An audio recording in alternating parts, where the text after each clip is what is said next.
Reasons why Christians should not eat pork. Introduction. Throughout history, dietary laws have held significant cultural and religious weight, shaping practices and beliefs across various communities. For Christians, these laws are often explored within the Bible, where the consumption of pork becomes a point of contention. While some modern interpretations of Scripture lean towards dietary freedom, others adhere strictly to traditional guidelines. As we navigate the spiritual landscape, it's crucial to examine why some Christians choose to exclude pork from their diet.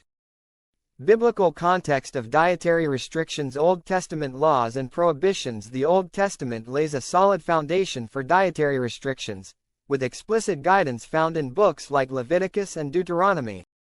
Leviticus chapter 11 verse 7-8 states that the pig, while having a split hoof, does not chew the cud, making it unclean. The Israelites were commanded not to eat or even touch the carcass of such animals.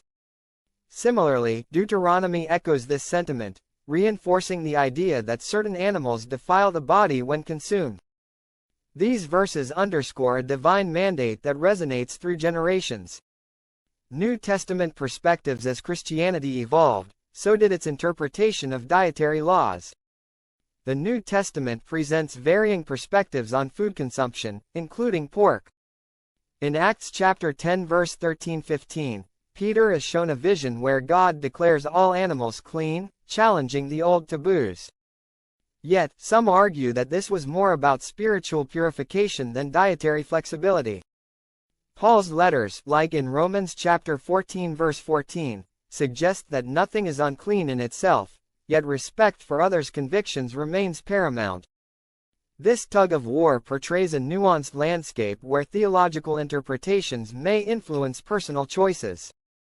Health considerations. Nutritional aspects of pork. Pork is often lauded for its nutritional value, packed with proteins and essential vitamins like thiamine. However, it's crucial to weigh these benefits against potential drawbacks. Compared to other meats, pork's high fat content can raise cholesterol levels, posing health challenges. Common myths, such as pork being inherently unhealthy, need clarity, moderation and proper preparation can mitigate many concerns. Potential health risks. From a health perspective, pork is not without its risks. Trichinosis, a parasitic disease, has long been associated with undercooked pork. Although rare today, it symbolizes the broader issues of pork safety. Modern health recommendations stress proper cooking techniques to avoid infections and advocate for lean cuts to reduce fat intake. Awareness of these risks can guide more informed consumption decisions. Cultural and ethical reasons. Cultural attitudes towards pork. Cultural attitudes towards pork vary widely, even within Christian communities. While some denominations embrace greater dietary freedom, others hold fast to traditional restrictions.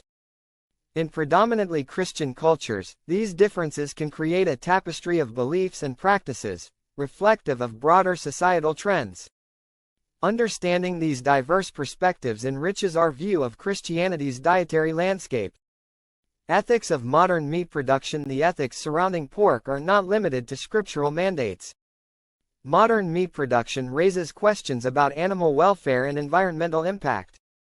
Factory farming practices often clash with ethical considerations, prompting discussions about humane treatment and sustainable choices. These concerns can influence Christians seeking to align their dietary habits with their broader ethical and spiritual values. Spiritual implications. Food as a spiritual practice. For many Christians, food goes beyond sustenance, it becomes a spiritual practice. Fasting and abstinence are seen as ways to develop self-discipline and deepen faith. By adhering to certain dietary restrictions, believers find purpose and connection to their religious heritage. This approach transforms eating into an act of devotion, emphasizing the holiness of life choices. Consequences of ignoring dietary laws. Ignoring traditional dietary laws can lead to spiritual dissonance for some Christians. When cultural or personal preferences overshadow scriptural teachings, it may disrupt a believer's inner peace or relationship with their faith. Reflecting on these laws and their implications allows for a holistic understanding of how they shape one's spiritual journey. Conclusion: in considering whether Christians should eat pork, we're invited to reflect on tradition, health, culture, and spirituality. Through examining the biblical texts, health implications, and ethical concerns, we gain a comprehensive view of this complex issue. While the decision ultimately rests with individual beliefs, understanding these facets can guide a more informed and spiritual lifestyle. As with any faith-related choice, it's about finding balance and alignment with one's values and convictions.